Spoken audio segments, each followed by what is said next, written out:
This episode of The Static Traveller is sponsored by Travel Fantasies 473. Travel Fantasies 473 is a fully qualified, regulated and fully covered ABTA member with over 25 years experience in the travel industry. Do you need help finding the right holiday destination? Maybe for a honeymoon, family vacation, cruises, a romantic weekend away, just flights or just hotels, and even car hire. Travel Fantasies 473 is partnered with major holiday suppliers, which makes it easier for you to choose the best deal that suits your needs. You can also visit their website to book directly, www.waltrudbonzo.uk/booktravel.cfm. The link will be in the description for this episode. If you can't find what you're looking for on their website, contact them directly. You can do this via their Facebook page or by email. travelfantasies473@yahoo.com. And don't forget to use the special promo code given to me by my friends over at Travel Fantasies 473, the Static Traveller. That promo code will give you access to the best discounts available when you book directly over Facebook or via email with our friends over at Travel Fantasies 473, where they really do look forward to finding the best holiday for you. Now that that's done, why don't we move on with the show? Hello and welcome to The Static Traveller with me, James.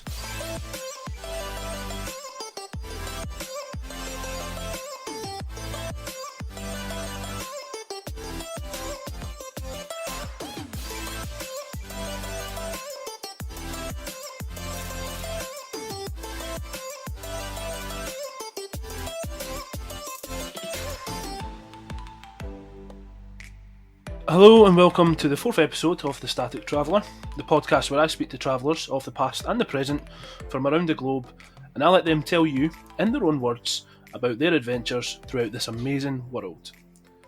Today's guest is Craig Craw. Craig is originally from my hometown of Falkirk in Scotland. He's a 25-year-old stand-up comedian and a poker player who currently lives in Hanoi, Vietnam. Hello, Craig. Hello there, James. Thank you for inviting me on the podcast. No, absolutely. So why don't you give yourself an introduction to everyone that's listening and tell them a little bit about yourself and yeah. Yeah, so certainly I grew up in the Falkirk area of Scotland. I stayed there for until I was about 24 years old. And then when I was 24, I decided to move to Asia. Yes, and I have been spending my time mostly in Thailand, but I have now decided to relocate to Vietnam for the time being. And I play online poker to pay the bills, but I have a real passion for stand-up comedy, and that's what I have been spending a lot of time on over the past sort of 14 months or so that I have been living in Asia. Perfect. So what was it that made you say, 24-year-old, I don't want to be in Scotland anymore. I'm going to go to Asia. Well, I had initially thought about maybe relocating to Central Europe, maybe Germany, Austria, the Czech Republic, that part of the world. I knew that I wanted to leave Scotland because I just spent 24 years of my life on the planet, and you only get 85, 90 years if everything goes perfect. You know what I mean? So it's like I needed to see the rest of the world, man. And especially because a lot of my friends who are getting into their mid-20s were kind of deciding that they were going to really look to settle down, maybe meet someone probably from the same sort of hometown area that they were from, save up a deposit for a mortgage and get a house within 20 miles of where they grew up. And, I just didn't want that life for myself, so I just had to run away.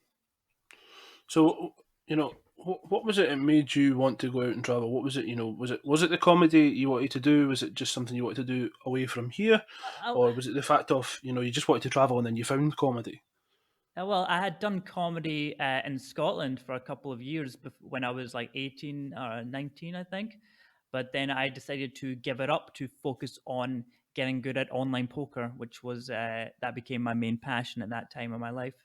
And when I got to 24, as I said, I really just decided that I wanted to travel. And luckily, I was doing online poker. And when you do online poker, you can play it in lots of parts of the world. And that can help fund your travels, which is Yeah. ideal, obviously. So before you kind of turn off, you saying you done a bit of stand up here in Scotland. Did Yes, you work before? What did you kind of do for work before you went? I've only ever played online poker. Oh, really? Yes, I've never had a Okay. job. um.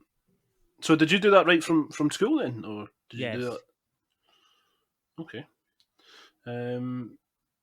So did you find it hard when when you were in Scotland and you were deciding to make that move? Did you find it hard to leave your family and things like that behind? And I mean, well, of course, there is that the feeling of leaving them behind that does creep on you. But then you inject the logic of we're just living in the most sort of technologically advanced time in human history. You can. Well, my parents, yeah, they're on the other side of the world, but at the same time, they're merely a phone call away.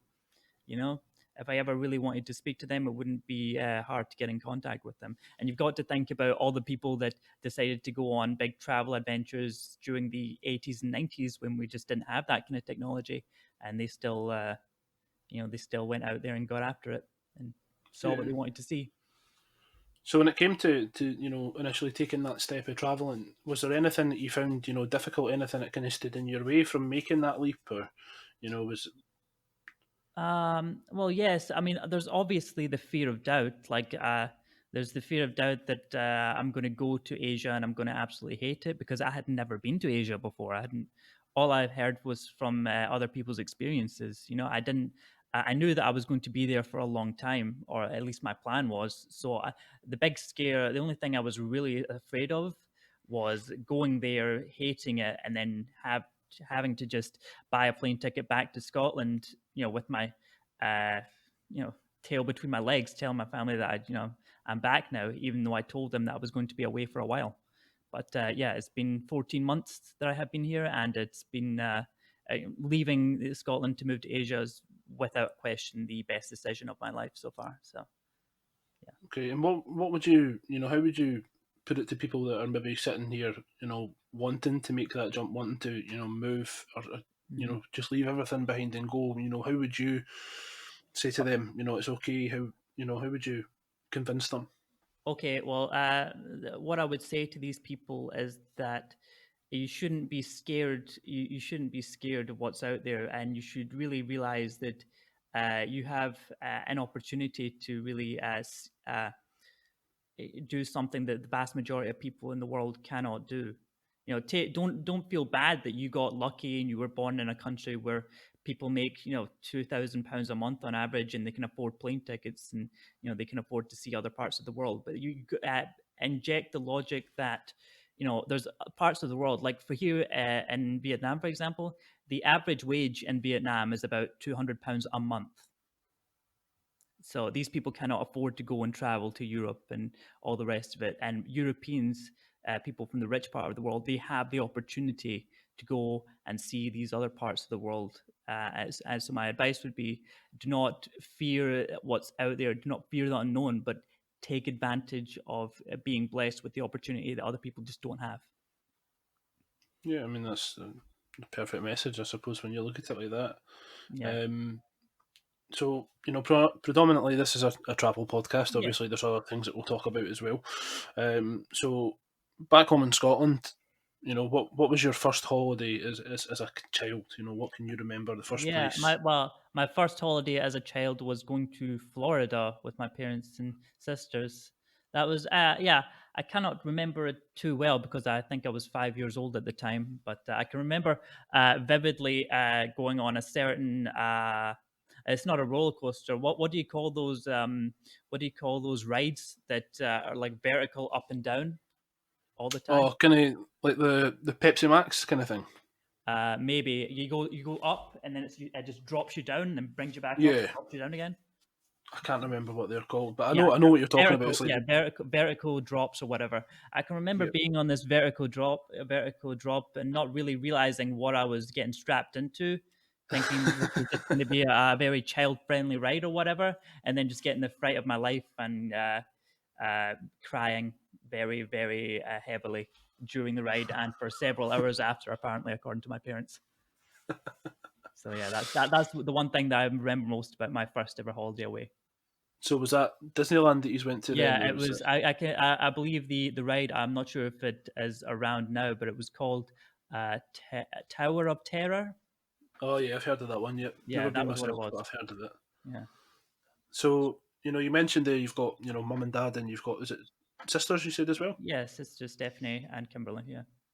So do you stay in contact with them quite a lot? Yes, Throughout yes, your yes. travels. Well, actually, tomorrow my sister Stephanie and Kimberly are flying in to Hanoi to visit me. Oh wow. Yeah, yeah. I didn't know that they were So, coming until 2 weeks ago, where they FaceTimed me out of the blue, asking me what to bring, what not to bring, visa requirements, vaccinations they'll need. And I said, guys, look, the most important thing that you need to know is that I'd rather you didn't come. so why is that? Well, that was actually, well, fuck. I was expecting a laugh there. Can we do this again? No, I'm kidding on. But I do that bit at stand up all the time. And yeah, that's like, I mean, I'm not a huge like super like what's the word? Not extrovert, but like I'm not a huge like people person kind of thing. Okay. Like I don't like being in big groups and stuff. So See like, that but I find that confusing for being a comedian. no, that well, the good thing is that when you go when you're a comedian, you're on stage on your own all the time. So you got that barrier between you and other people, and all you have to do is make people laugh, and then you can just get the hell off stage and then go do something else, which is what I usually do. Like I'm not a big. I don't usually stay and socialize very much when I do gigs. I usually just I perform, and then I usually just head out, get a grab bike back to my apartment, and go read a book or something. All right. Okay. Yeah. So you've got family coming out tomorrow then. Yeah, yeah, So no, and so you are actually for the looking record, forward to them I am coming out. excited to see them. I just want to say, I am. I hope if they listen to this, I am expecting you to be here, and I'm going to be very happy to see you. So you need to just buy them something extra special. Yeah, God. Um. Oh, I was going to say something there, and it's just went out of my Yeah, mind. I totally interrupted you, but I'm very No, no, upset no. because that joke just completely bombed with you, and it's probably going to be that awkward silence is going to be in the podcast forever, man. But that's what people will find funny. Yeah, fair enough. Fucking hell. So with the with them coming out just now, with current issues that are ongoing with coronavirus and things like that, is that going on? Is there a lot of that out in Hanoi, like in No, Vietnam? yeah, like, that's the thing. Like, so there's I don't know, 80,000 or so cases in China right now, or confirmed cases in China. Hanoi is 200 miles away from the Chinese border, right?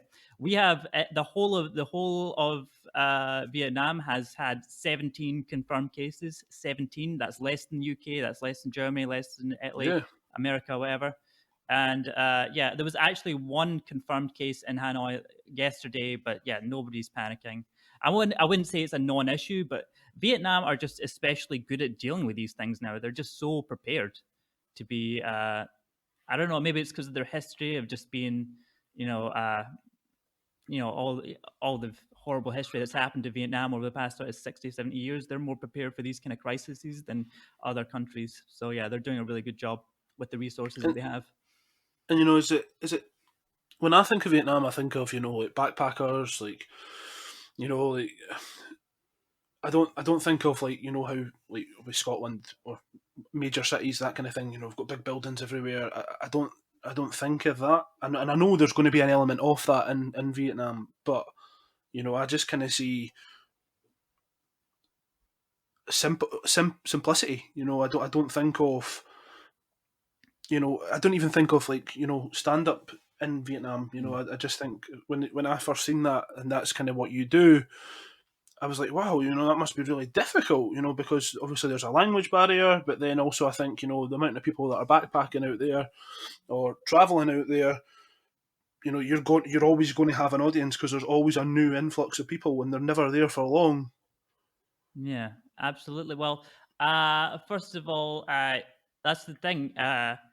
When you don't go to these places, and like all your information of these cities is like what you hear from other people. You get here and you're so surprised to see some of the architecture that is here. Some of it is there are skyscrapers in Hanoi, certainly not as much as there are in Bangkok, but yeah, it's not this idea that these Southeast Asian cities are all very underdeveloped uh, is certainly not true. Now, that's not to say that these cities are comparable in their sort of architecture or opulence to like London or New York or whatever, but you would definitely it would surprise a lot of people who haven't been to this part of the world to see just some of the buildings and some of the scenes that you will see here Yeah. for certain.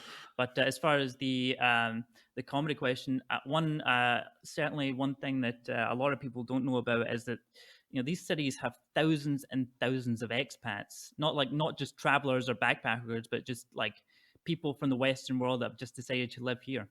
Like for one reason or another, whether it's to teach English, maybe it's to get away from their home countries. Like there's a lot of in Hanoi specifically, there is a lot of South Africans, like white South Africans here, and they live here.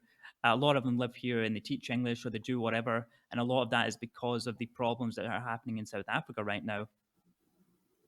hmm So, So, for a destination, if I was to say to my wife, let's go to Vietnam, the first thing I would be hesitant with is taking my little girl, and I don't know why I've got that hesitation, but I just don't see it in my head as somewhere that you could really, go with mm. a child. You know, I see parents with kids all the time. It's honestly, uh, I would say you must have heard the sort of the stereotype or the saying that Thailand is the land of smiles. yeah, yeah. Yeah, well, Vietnam, very, very similar. Like the people here that you meet here are so much more um, friendly and welcoming than what you would ever expect them to be. Especially when you go to like these touristy destinations in Spain or whatever, like it's kind of like like it's just like they're friendly on a business level, but in places like Thailand, Vietnam, people are very friendly and very welcoming just because they want to be, because it's in their heart and they're just very kind people, you know.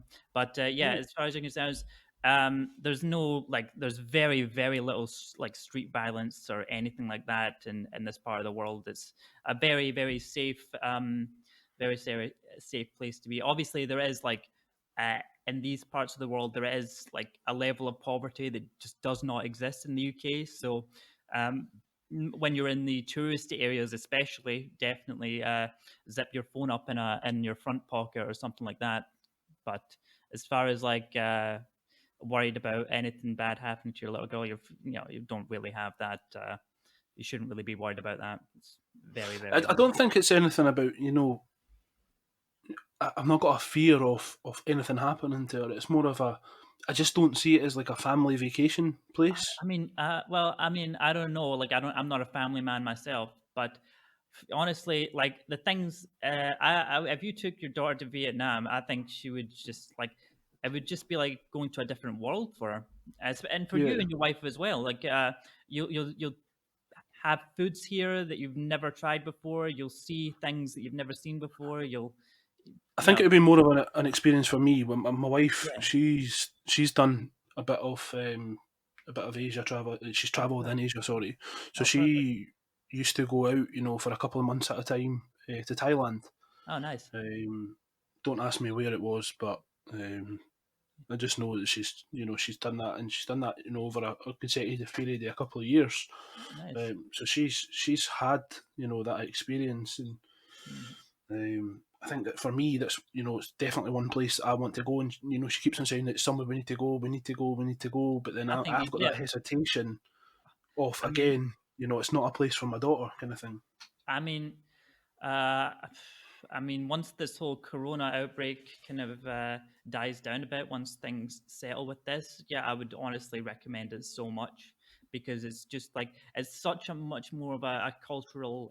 It'll be such a cultural experience for her. Like, it's much rather than going to Spain or whatever, because she's going to like I said, she's going to see and experience new things, new ways of life in ways that she just hasn't before, and that will Yeah, be very enriching for a young mind, I would think. absolutely. So, I mean, how long have you been traveling now? I guess I wouldn't call myself a traveler per se, but I'm more of a nester. Do you know what I mean? I just go to a place and then I just live there for like a few months or whatever before I decide to hop somewhere else.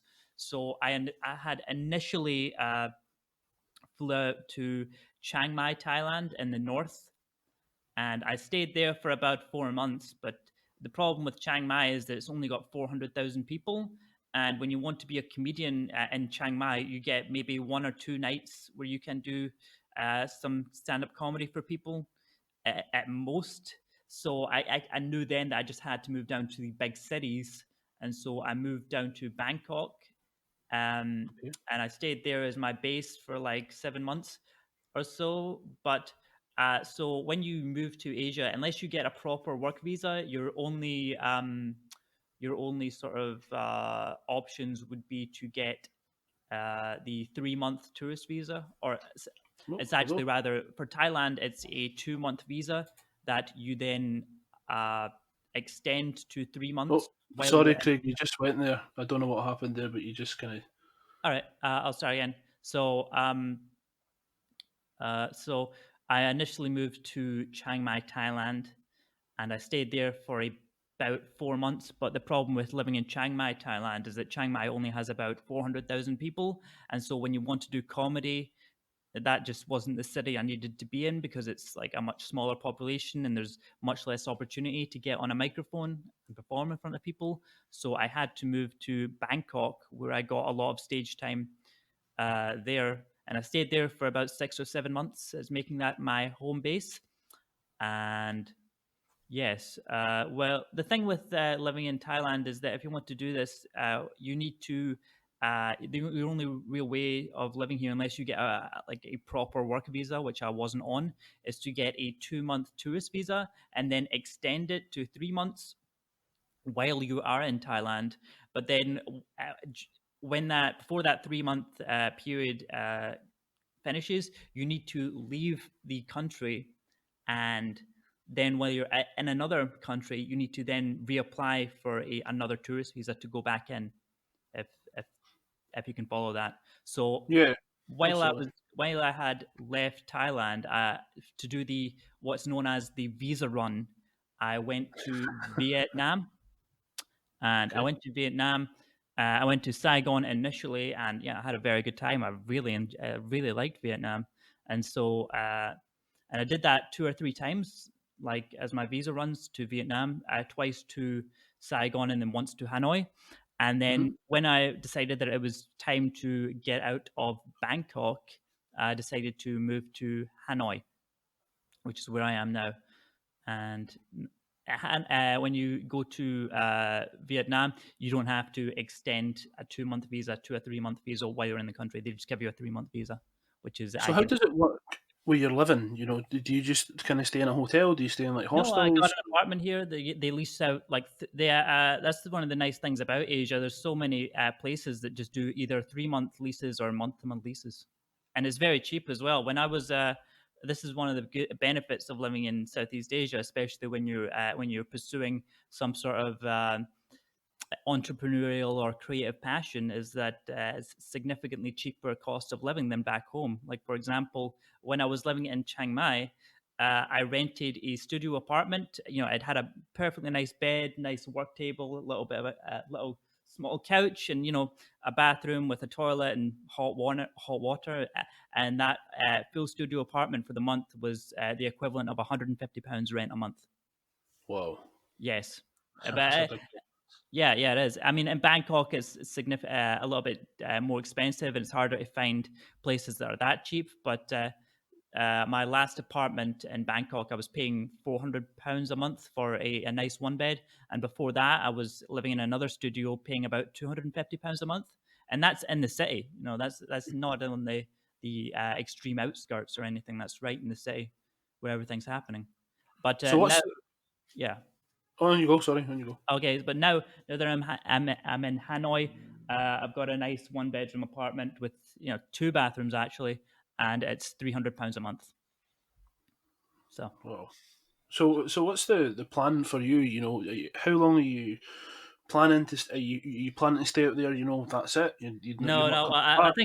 think I've probably closed the Scotland chapter of my life, at least for now. Maybe I'll return there when I'm in my 40s, but certainly at this point in my life, there's a massive world out there, and I want to explore it. So what I'm probably going to do is I'll spend maybe one more year in Asia, and hopefully in that time I'll get some sort of like enough material stand up wise to like put on my own show, like my own Uh huh. stand up show, with my Asia material, and just get that out there. Maybe put it onto like a CD or like a digital album for people, so that all that sort of Asia material can last forever, even though I'll be outside of Asia. But my I think my next move in 2021 will probably be to New Zealand, I would think, is where I'm going to be Okay. heading. Brilliant. So when you're out, in Vietnam, Thailand, do you get a lot of material from what you're doing? Day to Yes, day. yes, that's the thing. That's the thing. When you see, even when you just walk outside here, you're never bored because you see so many things that you would never see. Like the very common thing you see is you see a family of 4 or 5 people all squashed together on the one motorbike driving down the road. Yeah, like as you. So when you're going out and about, I know you're saying you're not a very people person. Um, but do you do a lot of stuff with groups? Because you're quite new to Vietnam. You just moved there recently, haven't you? Yeah, I mean, I know So I've got a lot of friends here though. That's one of the absolute biggest benefits of living in Asia, because because the vast majority of people that live in Thailand and live in Vietnam are either Thai or Vietnamese, and they don't speak a very high level of English. The expat communities are so tight with each other and so welcoming to each other, and just happy to chat whenever they see each other. As it makes you feel a lot less isolated than otherwise. Because, like, for example, if I was to move, or if you were to move to like a city that you have no ties to, like if you and your family were just going to move to like Bristol or something, yeah, uh, for then you to build a community, build like a circle of friends and stuff, it'd be very very difficult, because like the sort of I don't know, like the people just don't like interact with strangers that much when they go to places. yeah. But here it's not always the case, which I really like. I think what you're saying about interaction with strangers. I think a lot of that comes from fear. Yeah, yeah, Like, absolutely. But the like thing you know, is that yeah, I trust this person. Can I yeah, can I trust them? absolutely. But I think there's a certain level of respect between expats that we have for each other, because we know we're all out here, and a lot of us came here for the same reasons. For stand-up comedian. No, no, no, not per se, but to actually run away from the Western world for whatever reason. So there's that kind of level of respect from us. See, your joke bombed to me, and then my joke just bombed to you. Yeah, So yeah. Oh well, oh well. Yeah, 1-1. honestly, it's not easy. I'm telling you, making people laugh isn't easy, James. No, man. So, do you do a lot of touristy stuff when you're there? No. I'm gonna No. save it up for. I'm gonna save it up for when my sisters get here, I think. Um, but yeah, as far as like jumping off of waterfalls and all that kind of stuff, like it's just not me. Like Okay. I'm pretty good at just integrating myself into a city and just getting straight to like straight into the sort of expat lifestyle right away. Like as soon as I do move to another city, first thing I do, get an apartment booked up for 3 months, join the gym, you know, get into the routine of just living there, as opposed to like seeing all the sights per se. Yeah. So, I mean, how long will it take your sisters to get there, travel wise? Will they have left Um, already? It's like so they might be in Bangkok right now. They initially bought flights to Bangkok, thinking that I was still living there when actually I had just moved to Hanoi. So yes, that's hilarious. But so they're going to be spending a day and a half in Bangkok. I think they might be there now, and then tomorrow I think they fly into Hanoi. So All I'll see right, them okay. tomorrow night. So other than your stand-up comedy and your poker, uh, Yeah. what else? What else does Craig do? What's your other passions? Yeah, well, I go to the gym. I read a lot of books. Uh, Again, I'm not a super like adventurous kind of guy, honestly. But yeah, I write a lot of stand up, and I watch a lot of stand up as well. Like a lot of people on Netflix, they watch Stranger Things or TV series and stuff. But I'm very much all I do on Netflix is watch stand up specials from other Let's comedians. see. I I've think that's got great. right into stand-up now, No, it's and good. It's perfect. like my absolute favorite comedian right now is Bert Kreischer. Bert Kreischer. Yeah, I've actually. This is going to kill you, but I've never watched a single Bert Kreischer stand-up special. I've Have seen you him seen on. any of his material? No, I've seen him talk on the Joe Rogan podcast a couple times, but I've just Oh, never been. Now, him now and that you mention him, I think I definitely will have to give him a try because I've had other people talk about him as well, but I've just kind of passed it by. I don't know. He just looks too. Uh, I don't know. He looks like I don't like these comedians that just make fat jokes all the time. He looks like the kind of guy that makes a lot of fat jokes. no, he's such a storyteller. Really? He, that's his niche. He's a storyteller, and All right. just Uh, some of the stories is just I can be sitting sometimes and like when I go into work, if I go in early or if I'm in late, I'll sit with some headphones in and just get my work done. And I found myself just sitting there sometimes, just like uncontrollable, pushing myself laughing, and it's the silliest things, and I think it's maybe like he does stand up a lot with his shirt off, doesn't he? yeah, that's Yeah, it. I that think puts that's me off. his That thing. puts me off seeing his material, man. Yeah, But yeah, maybe I but will give him a try. him and Tom Segura, they do a Yeah. podcast, Yeah. Two Bears One Cave. Hmm. That as well. I mean that Do you it prefer just that it to Joe just kills Rogan? me. Oh no, I like Joe Rogan as well. Good. I do as well. I subscribe to Joe Rogan. Hmm. I wonder if he subscribes to me. Probably Keep, not. keep working till your idols become your rivals, James. There you go. Um, so in terms of comedy, Yeah. how did you get into stand up comedy? I got into stand up comedy when I was 18 years old, actually. I messaged the Stand Comedy Club in Edinburgh Uh-huh. um, saying, hey, I've never done stand up before. I see you've got an open mic night. I'd like to do your Red Raw. Can I do 5 minutes of your show? I sent that email in, I think, August of 2012, or maybe July. And they got back to me saying, yeah, we'll give you a 5 minute spot in February of 2013. So, yeah, big waiting list. But yeah, So yeah. after that, you know, did you do well or did you? I did okay. Yeah, and that first gig I did okay. They invited me back for a few more gigs. And yeah, that it went well. Like I enjoyed doing stand up and stuff, but I mean, I just had to focus on playing poker because that's really where my passion was. And the problem with living in Falkirk is that when you want to do stand up, all the opportunities to get on a stand up stage are all in Glasgow or Edinburgh, and so you'd need to take 5-6 hours out of your day plus Yeah, 10-15 quid to go and then perform in these other cities, whereas when you move to the big cities, whether it's London or Bangkok, Thailand, you can get on a lot of mics that are very close to you. yeah. So I've always considered myself, and I'm not being big headed, and I'm not being like I've always thought of myself as quite a funny person. Yeah. Oh, So like I've actually spoke about it recently with my wife and funnily enough with stand up. people on my team at work about doing stand up. Oh wow, no, you should definitely try it. Definitely try it. Very few people. I've very very few people who've tried stand up, done it, and then said that they regretted doing it. Oh, really? Yeah, very very few people, and I speak to a lot of like comics and former comics that tell me they've done it a few times. None of them, none of them said they regret doing it. Some of them have stopped doing it for other reasons, but it's not something you're going to look back and think, I should have never have done that. What was I thinking that I could make strangers laugh less than that? No, I'll you'll enjoy it. I'll maybe give it a go, and then I'll get in touch with you again and let you know how I get on. Fair play, man. Yeah, that'll be cool.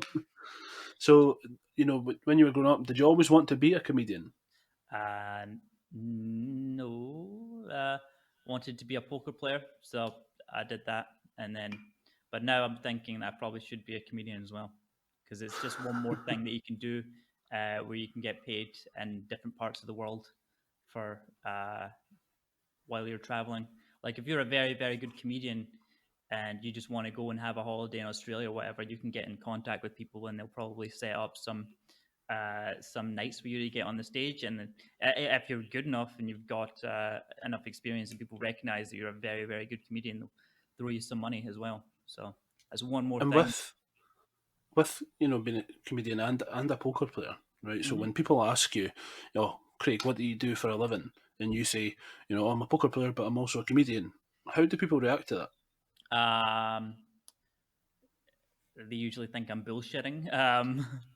But yeah, I mean, I would not make that much money doing stand up. I make about enough money to pay for and my paid gigs now. I'm getting paid enough so that I can pretty much cover all the travel expenses going to my other gigs in the city, which is ideal. Uh-huh. That's really you're not going to make a lot of money doing stand up in Vietnam or in Bangkok, really. So the goal here is just to get very good at stand up while you're in Asia, and then when you go to the Western world again, you'll be very sharp, and very importantly, your material will be much more universal. See, the problem with doing stand up in Scotland is that you make material and you write material that's going to make Scottish people laugh. You can't do that in Asia because not only are you performing to some Vietnamese people who are the minority in the audiences, but most of the time you're going to be performing in front of Germans, Dutch, Swedish people, Australians, Canadians, Americans. So your act and your material has to be relatable to everyone. Hmm. Whereas you So I can, mean, yeah. your accent is a lot more understandable than what mine's is. Well, that's because So I've been living in Asia for 14 months and I've had to pull back all of the Scots in me. So otherwise, they won't understand a fucking word you're saying. So and did you struggle with that when you first went over there? yeah, well, I mean, I knew what to expect. I knew that I had to try and enunciate as best I can and speak slower to these people because not only do they not speak English very well, but like their sort of exposure to the Scottish accent in particular is very, very limited, of course. So, yeah, it was a little bit of a tricky. Sometimes, like I would order something and then they would get my order slightly wrong, and that's just you just kind of have to shrug your shoulders and get on with it. But So generally, not a huge problem. with with you, I know you're saying you're more of a nester, not really a traveller. Yeah. You know, the thing is, you've taken a massive step in travelling to another place and then Oh, decided absolutely. to settle down there. Uh, So when you've went to about two parts of Thailand and then obviously into Vietnam, Yeah. as well as your visa runs that you you referred to. Mhm. Um, but when you've been in Asia, there must be at one point, and it's quite a common thing I ask, people that come on the podcast, that there must be one moment where you've went and you stood back and you've went, holy shit, like this is amazing, like Yeah. There's been a few of those a moments. breathtaking moment. Oh, absolutely. One of the moments that sticks out in my head was at New Year when I was on the rooftop that was on top of the comedy club that I was performing at in Bangkok, and it was me, the comedians that had been performing that night, and a lot of the audience members who were in the comedy show for that night. I went up for this was at 11:30, quarter to midnight, and we were up on the rooftop, and then it did hit midnight, and then just the massive fireworks display, everyone just cheering at that, especially in Asia, and especially just seeing uh, so much like so many people from all over the world just coming together and just like letting go of all their sort of worries in life and just like celebrating the new year, taking everything in, everyone cheersing everyone, whether it's a German guy and a Thai guy, or a Kiwi and a French person, you know what I mean? Like everyone just coming Yeah. together, forgetting about all their troubles and everything. No, that was a really, really nice spot to be in. I actually think I seen. Was there a comedian with you guys that was filming that night? Yeah, yeah, my Yeah. French kiss, yeah. So I seen that video, and I Oh, seen you, nice. on the rooftop. If anybody wants to see that video, it is available on Facebook. Is it? Yeah, Is it Facebook? yeah. And they can find that on. Have you got like a stand up, page, or is it just Yeah, I really do have a your stand-up own? page. It's just my name. It's Craig Craw is the stand-up page. If you just look at pages and stuff, it'll be on there. Brilliant. So from most breathtaking moment, there Hmm. must be a moment that you've thought to yourself, why have I done this? You know, Oh, yeah. Well, I mean, I don't know. There's never really been a moment where I've thought about why have I moved to Asia, but like I said earlier, there's a level of poverty here that you see sometimes when you go into the wrong places. That you see this poverty, and you're just taken back by just how these fucking poor people have to live their lives, you know. And so yeah, every time I've walked into down an alleyway of a very poor area of Vietnam, and I've just seen inside these poor people's houses and seeing some of their living conditions and stuff. It's just very, uh, it's very, very. I don't know what the word is, but it's very, very sad. But at the same time, it makes you realize just how lucky you were to have been born in the right part of the world. You know, because like that's the yeah, thing. A lot of people. Another great thing about living in this part of the world is that a lot of people who are living in the rich world, like Scotland, America, or whatever, they're very sad because they don't have the lives of someone like, I don't know, Dan Bilzerian or whatever, that has extreme wealth and flaunts it all the time. They don't have that life, so they get to feel very sad because they think that they have a bad life because they don't have millions and millions of dollars and Ferraris and whatever. But like after seeing what I have seen in Thailand and Vietnam, like if I ever do go back to Scotland, or if I go and relocate to permanently to like Ireland or New Zealand or one of those kind of places in the world, like I will never ever think that sort of that sort of quote unquote middle class life in the Western world is a bad life, because it's simply not. You know. yeah. I mean, have you ever been? You're talking about walking down alleyways, and my first thought was, "Fuck, man, why is he doing that? Like, why would you Oh well, put the thing yourself is, in they're that not situation?" like they're not violent. They're like if you go in the touristy areas, there's a lot of beggars here, and there are some pickpockets and stuff. But if you just go into this alleyway uh, in one of the Vietnamese cities. I'm not responsible if someone does this and gets something bad happens to them. But in my experience is Vietnamese people, they're not gonna mess with you. They really Yeah, they're just not. They're very, very friendly, kind people. Sometimes in these little alleyways, there's little like makeshift restaurants that people have made, and like they're sort of bottom floor of their house. Like it'll be like a family run thing where they all sleep upstairs, and then instead of like having a kitchen, they basically just turn their kitchen into a restaurant for people to go and eat some noodle soup or whatever. So there's reasons for people to walk down those alleyways. yeah. Yeah. Have you ever felt scared at all? Have I ever Like, have felt you ever? scared? Have I ever felt scared? Uh, no. Like, I mean, so yeah. Well, okay. So I've been in a couple of motorbike crashes that they didn't end too badly, but like, yeah, just thinking like out of nowhere, like 5 seconds, you're on the back of a motorbike taxi, being taken to your gig or whatever destination you need to go to, and then everything's fine. You're looking at your phone or whatever. The next minute, you look up, and that motorbike is about to crash into another motorbike, and yeah, you're just gonna get that panicky shiver down your spine as soon as the bikes collide, even though you jump off the bike at the last second so you don't get smacked or whatever. And what about like scams? So have you ever been Oh yeah, scammed, or well, or like seen? Oh yeah, one of the reasons I don't drink anymore is because, and this is a very very embarrassing story, right? But I may as well. What do I have to lose by telling this? Okay, so basically, like Thailand, especially known for having a lot of prostitutes, right? Huh? Okay, so I was in Chiang Mai, Thailand, and I was out on a night out uh, with my friends and whatever. We were at this very grim nightclub, and then I had decided that I was just going to go and go home myself. It's like, guys, I'll just go get a taxi. I'll just head out. And they're, oh yeah, fine, no worries, Greg. And then so I met this girl standing outside the nightclub, and I just kind of thought she was just kind of hot or whatever, right? So I thought she was like one of the working girls, and I was very drunk at this point, and so I just kind of got into a taxi with her. But instead of taking me to my house, they took me to this like other bar where she just kind of got me to buy like loads of drinks and stuff without me realizing that instead of like a hooker, she was actually like a commission girl or whatever for this new bar. And so I ended up Right. spending like I don't know, like 100, whatever, like more than what I was expecting to pay that night.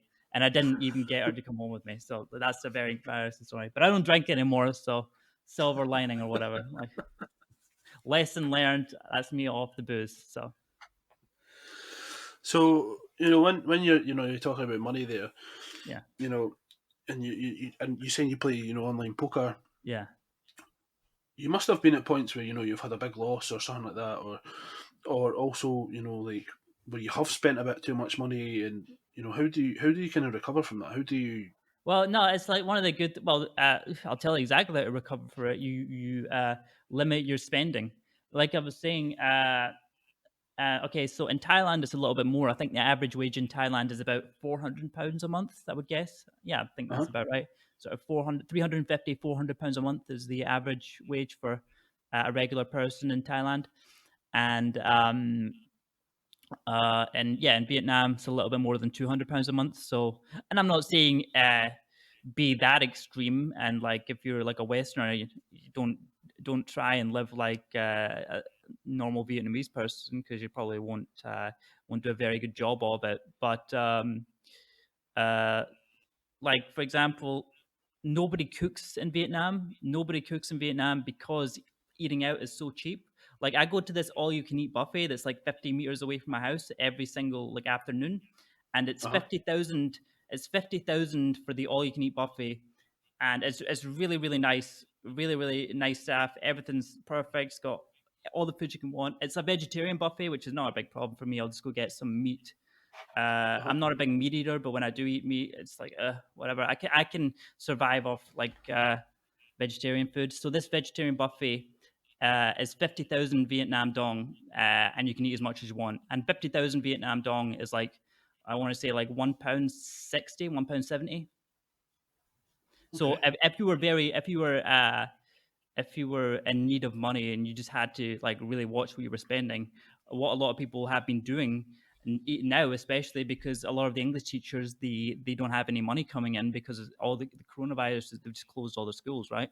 So Uh-huh. what a lot of people are doing is they're going to this all you can eat buffet once a day, paying £1.70, and then just eating 4 or 5 plates of food and maybe a 1.5 hour session, and then they've just paid for all their food for £1.70, and they didn't have to cook It's, anything or clean any plates. see, you can't really argue with that though, can you? No, you can't. Like Like, back yeah, home, food. that would cost you. Like, food, accommodation, transport in this part of the world are so much cheaper than back home. The only thing that is more expensive here are like certain types of brands, like that you might miss. Like a pint of Ben and Jerry's here in Vietnam is like £12, whereas back home it's like a fiver. But other than that, like everything's cheaper here. So with your sisters and that coming out, have you asked them to bring specific things out for you from No, from here? again, I mean, I'm not like. I mean, I did. I got my parents when my parents came to visit me in Bangkok. I got them to bring me a big bottle of Iron Brew, so that was nice of them. But I mean, yeah, like honestly, like there's so many things I like to do. Like the food here is like so good that I don't miss the food from back home that much, honestly. Especially Scotland. Scotland's not known for having the best diet or the most, you know what I mean? Like we're stereotyped to not have a very good diet, and you don't really realize just how bad the Scottish diet is until you go and live in another country that has Yeah. much cleaner, much more what's the word I'm looking for? Exciting cuisine as well. That yeah, you don't miss deep fried Mars bars or tatty scones that much actually when you do go here. I think I would definitely miss black pudding, but outside of that, Well, if you like black pudding, let me tell you, Vietnam's got some not quite black pudding, but black pudding esque meats that you can try for certain. They eat everything here. all right, okay. Yeah, Um, so from your your traveling, yeah. you've kind of touched on it before. What do you want from jumping place to place? What do you want? I want to experience the world. I want to see a lot of it. There's parts of the world I've got no interest in seeing, like sort of Central Asian countries like Turkmenistan, Tajikistan, Kyrgyzstan. Like those kind of places don't interest me very much. But pretty much everywhere else in the world, yeah, I'd like to go and see. Okay. Um, how many countries have you visited? In total Well, throughout. before I answer this question, I want to make it clear that if you do want to travel or whatever, don't let it be a contest to see who's visited the most amount of countries. It's not like, for example, I've only been to two countries so far in Asia. I've only been to Thailand and Vietnam. I'm going to Hong Kong, I believe, as long as the coronavirus doesn't shut off all the airports there. I'm going to Hong Kong for my next visa run in May, so that'll be a good experience. But yeah, I've been to Germany, I've been to Spain, been to Portugal, been to America, been to Canada, been to Australia, been to Czech Republic, been to the Netherlands. Yeah, I think that's it. But yeah, like I was saying, it's absolutely not a contest. Do not feel like you need to go to places if you've got really no interest in seeing them. Is what I would say. Make sure to Yeah, spend more feel the time. need to just tick it off. Yeah, yeah, exactly. There's no point just going to a place just to tick it off. You should be experiencing a place because you want to experience it. But yeah, I've not seen everywhere in the world yet, but I've been to a good few places. Very lucky because like a Vietnamese person, a standard working class Vietnamese person is lucky if they ever get to see Laos, and that's a short bus ride away. Whereas like virtually everyone I know in Scotland has at least seen some part of Europe. Maybe it just be Spain or Portugal or Greece or whatever. Most people have been somewhere. Yeah, And I mean, certainly, I yeah, totally get that. going somewhere is not like going anywhere in the world. Pretty much is not like a pipe dream for them. Like they could, like Australia's the other side of the world. It's far from a pipe dream to ever go there for most UK people. Like if they want to go there, they can just save up, stop drinking for 1 year, and then the money you'll save up for not going out is like your plane ticket there. You know what I mean? Yeah. So when I talk about travel, or for me holidays, when it comes to it, the place that always comes up is Spain. And Yeah, I'm starting to get to the point now where I'm like, bored of Spain. yeah, we've done mainland Spain, we've done the Canary Islands. Like, Yeah. we're going there twice this year actually. So we're going to Fuerteventura, then we're going to Gran Canaria. Hmm. And I've not been to any of the two places, which will be a new experience. But Yeah. and now the wee one's getting a bit older. I want to start reaching out to these different places and going, to the other side of the world. Yeah. Going to like your Thailands. Have, Especially Thailand. Like you see, I think Vietnam is a little bit less developed than Thailand, so it might not be as friendly, family friendly for most people. But Thailand, especially, so family friendly. You've no idea until you get there. It's so safe. People are so welcoming, so nice. You've got absolutely no trouble bringing your daughter there. And like I said, she'll get to experience new foods, new culture that she's never seen before. So it'll be yeah. exciting for her and for you guys as well because it's a fantastic place. So where's next for you? Well, my next visa run is going to be Hong Kong, probably, and it's really good because I've got a friend in Hong Kong who came to Bangkok to do a run of gigs, and I told him that this was going to be my plan to do a run of gig, like to do a visa run to Hong Kong before I go back to Vietnam. So he basically said, "Yeah, well, give me a shout whenever you're coming to Hong Kong, and I'll be sure to put in a good word for all the for you to all the guys who run gigs out there. And so yeah, hopefully I'll get on a lot of mics while I'm in Hong Kong as well, which is always exciting because Brilliant. you when you do sometimes you get a lot of repeat customers when you do comedy gigs in the same cities. So Uh-huh. uh, jokes will be very funny the first time or maybe the second time as well for people. But if you keep doing the same joke over and over in front of the same people, it's going to get less and less laughs, right? Yeah, Where, absolutely. yeah, But whereas do you not find that you can use that same material because of, because it's, or do you find a lot of regulars are coming in, or do you feel that you can use the same material over and over again because it, you think of when I go back to what I said earlier, I think of it as like a traveling community. So the same people don't always come. yeah, well, there's more of that in Bangkok. Have you heard of a place called Khao San Road? No. Okay, Khao San Road is the biggest sort of touristy area in the whole of Asia.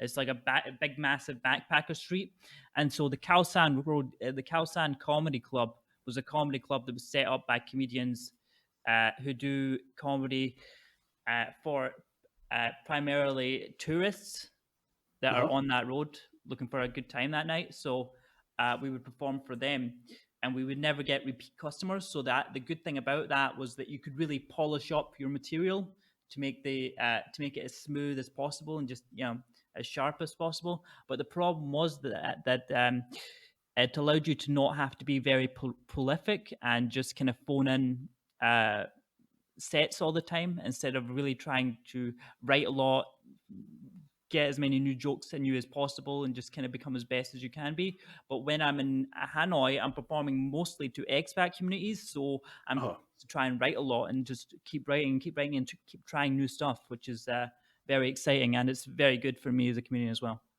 How do you write? Well, not how do you write. How do you With a pen. practice your material?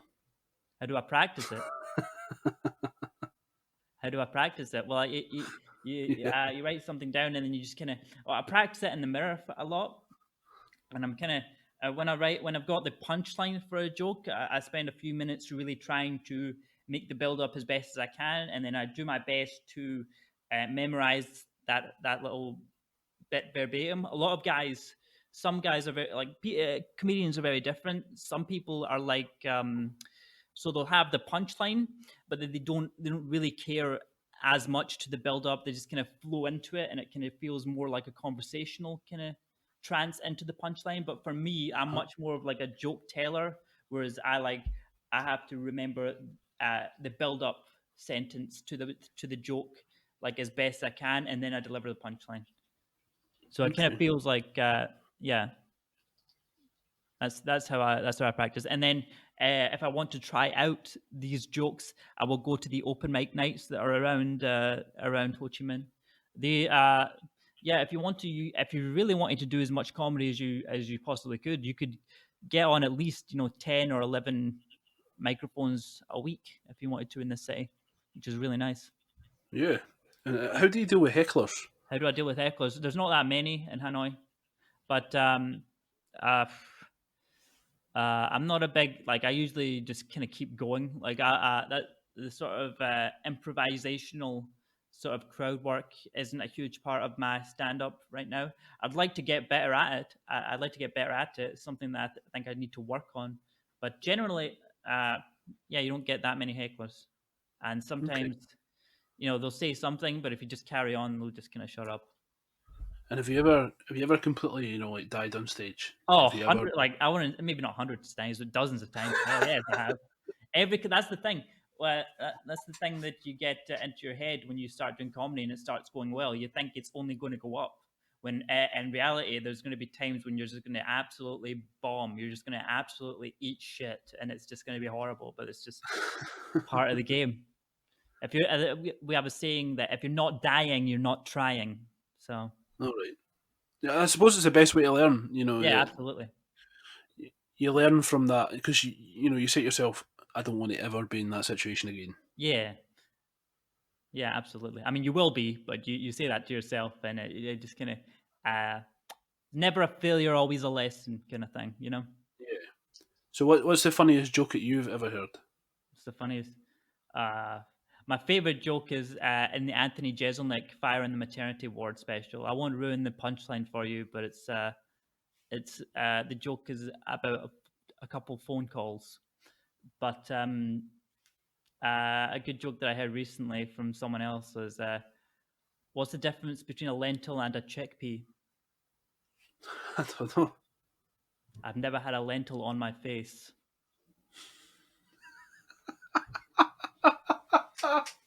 Okay.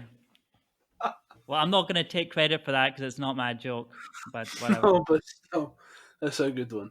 Good, good. So do you think you'll ever stop traveling Do I or think? stop Yeah. moving I about? mean, if I live till I'm 75, I don't think I'm going to be doing visa runs to Hong Kong or whatever to live in uh, Hanoi. But yeah, I could see myself. I could see myself when I'm in my 70s or 80s or whatever.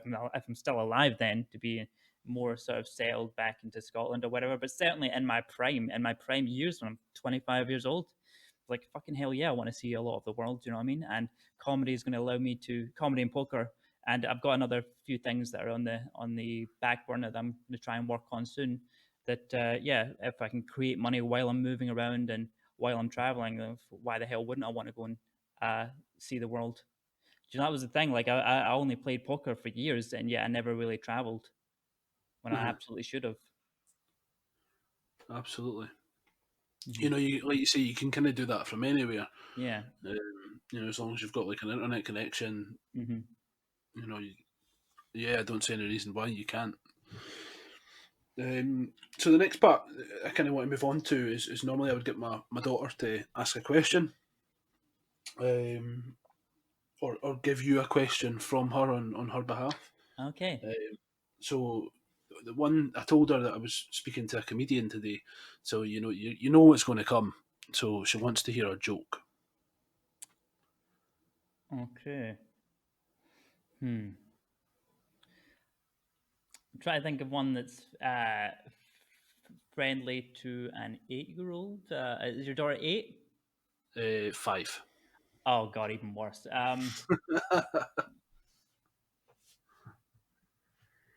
You Okay. know, I can tell her one, but why don't you just tell us one? Okay. Uh, so a pie in Jamaica cost $1, but a pie in the Bahamas cost $2. Those are the pie rates of the Caribbean. Yes, that's about this. That's all I can really tell her.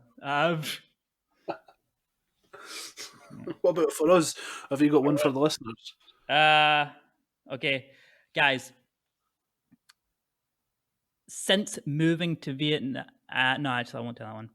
Okay, guys, the most depressing thing about living in Vietnam is seeing all of these young, beautiful Vietnamese girls that are willing to date bald, fat guys that are 20 years older than them just so that they can avoid being approached by me. Yeah. Okay. Yeah. Um, um, so the next part is kind of like a story time, um, but for you, I think it would maybe be I don't know.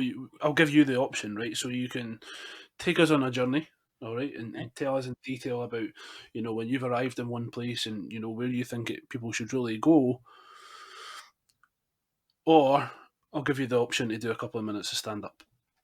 Okay, I'll take the first option. Especially given on how my earlier joke went. Um, yeah, so my favorite place. So I've only been to 5 places in the whole of my Asia experience so far. Like I've been to Chiang Mai, Thailand. I've been to Bangkok. I've been to Saigon or Ho Chi Minh City, Vietnam, and I have been to Hanoi, Vietnam. But I've never seen any beach or anything, despite being in Southeast Asia for 14 months. But one of the places that I did go to was a place called Pai in Thailand, and yeah, it was just the most beautiful little mountain town I've ever seen in my life. Definitely, it's very touristy, very popular with hippies as well, because it's like one of the places in Thailand that's it's very easy to get a lot of drugs. So there's a lot of hippies there, but you don't need to do drugs there to have a good time. Like the scenery and everything there is very relaxing. So if there's one place in Thailand that I would definitely recommend people make space in their trip for to go see, would definitely be Pai up in the north. You pretty much need to go to Chiang Mai to get there, because you can't fly from Bangkok to Pai. You need to fly from Bangkok to Chiang Mai and then get a 3 hour bus up from Chiang Mai to Pai. But it's definitely worth it. It's honestly the nicest place I've ever seen in my entire life. So tell us in a bit more detail what kind of makes that the place for that people need to go. Uh, Sorry? Can you tell us just in a bit more detail, like why this place means so much to Okay. you? Like Yeah, well, just a bit about what you did there, can I? yeah, well, so it's like light pollution, right? Light pollution is like a huge thing in cities. Like you just can't see when you look up at night, you just can't see anything. But there's like no real light pollution in this place. So like you look up at night and you just see all the stars and just everything, and that's a really good thing to see, especially when you've just eaten some mushrooms.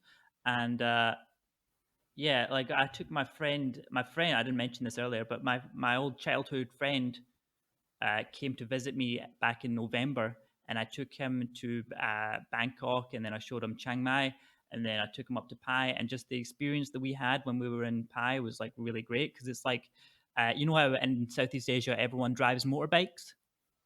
Uh huh.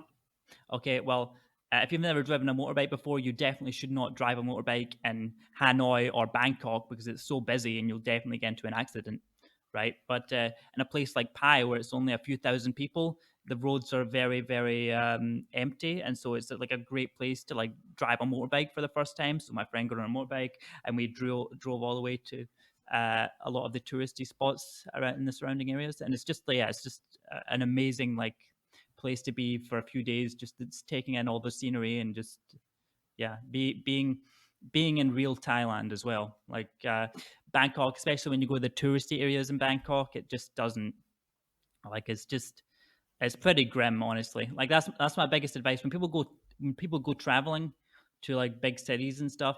My advice would be get like maybe spend some time in the touristy areas, but also like go outside of the touristy areas and even just go to the expat areas and just go there and just see the real part of like the city that you just won't see when you're only in that little condensed, very touristy area.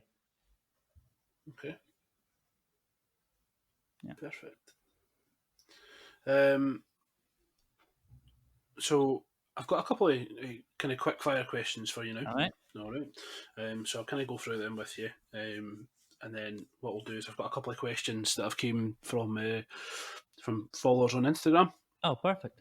And then what we'll do is we'll give them to you, and then we can, and then it's kind of really time to wrap up after that.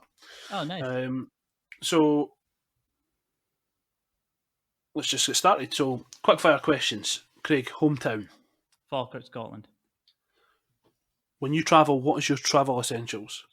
Travel essentials: a book for the plane, an extra charger for your phone or your iPad or something as well. Okay. Your favorite food? Favorite food: does coffee count? No. No. Favorite food: I'm gonna say donuts. Okay. Favorite country you've travelled to? Favorite country I've traveled to? I liked Germany, man. Germany, just the experiences that I had there were really fun. But I would guess I'd probably say Vietnam now. Okay. I've caught myself out with the quick fire questions here. How do you relax when you're travelling? With a good book in a coffee shop. Okay. Favorite song? So I listen to mainly German gangster rap. But Are you serious? You've been yes, serious? yes, yeah. Do you understand it? Majority of it, yes. I speak pretty decent German. It's quite funny because I've got a friend at work, and he talks about, like, when he hangs out with his friends, he listens to French reggae, and French I'm like, reggae. yeah, like I didn't even know that was a Honestly, yeah, genre. that's the thing. That's the thing. Experience other parts. Like, go and listen to you know art from other places in the world. It's like so easy to get caught in this sort of like for us like UK and like America only kind of culture or whatever. Go and like listen to some stuff that's being made in other parts of the world. Oh, You'll trust me, I enjoy do. it. Like, you could ask anyone in my team at work, that I always give them recommendations for things to listen to, and not, and they're like, "Where do you get this stuff from?" I'm Mm. like, "Well, I just go to the random charts throughout the world and listen to their kind of music." And Yeah, no, it's honestly it's a great way to experience other cultures without traveling. But an English song, honestly, I have a spot. I have a soft spot for "Born This Way" by Lady Gaga because I just think it's a very important song that had to be made. So, okay, favorite artist. favorite artist, Vincent Van Gogh.